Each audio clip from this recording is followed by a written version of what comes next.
Mababa ang presyo ng karning baboy ngayon sa ilang palengke. Ang problema ng ilang nagtitinda, patumol naman ang benta.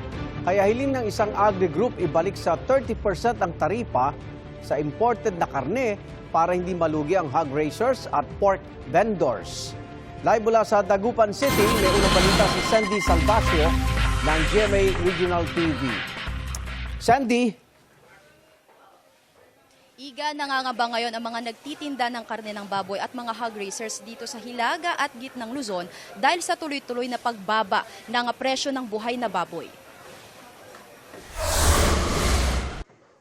Good news para kay Chef Christian, ang pagbaba sa presyo ng karne ng baboy sa pamilihan.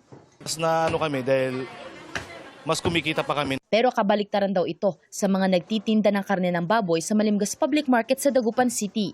Mababa na raw kasi ang presyo, natumal pa ang bentahan. Minsan, kung mababa ang baboy, mas medyo mahina.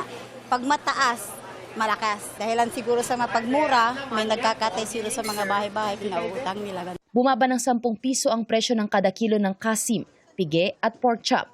Gayon din ang liempo. Paliwanag ng sinag, bunsod ito ng pagbaba sa presyo ng live weight ng baboy.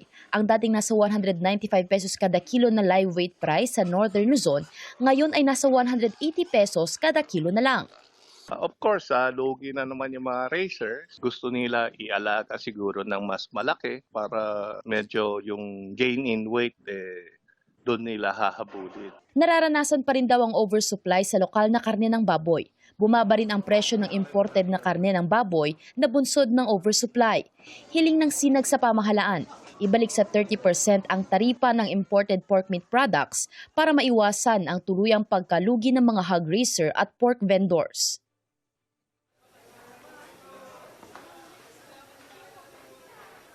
Igan, dito sa Luzon ay nagkakahalaga ng 190 pesos ang landed at dressed imported meat habang nasa 280 pesos naman ang lokal na dressed pork. Para sa kalaman ng mga kapuso natin, ang dressed meat, ito yung nakatay, nalinisan at ready for sale na sa mga merkado. At ayon nga sa sinag, kapag ibinalik sa 30% ang taripa ng imported meat ay magiging 240 pesos na ang kada kilo ng kanilang dressed pork. Ibig sabihin, magiging patas na ang presyohan ng karne ng baboy sa mga pamilihan at tataas pa ang bentahan ng lokal na baboy. Igan.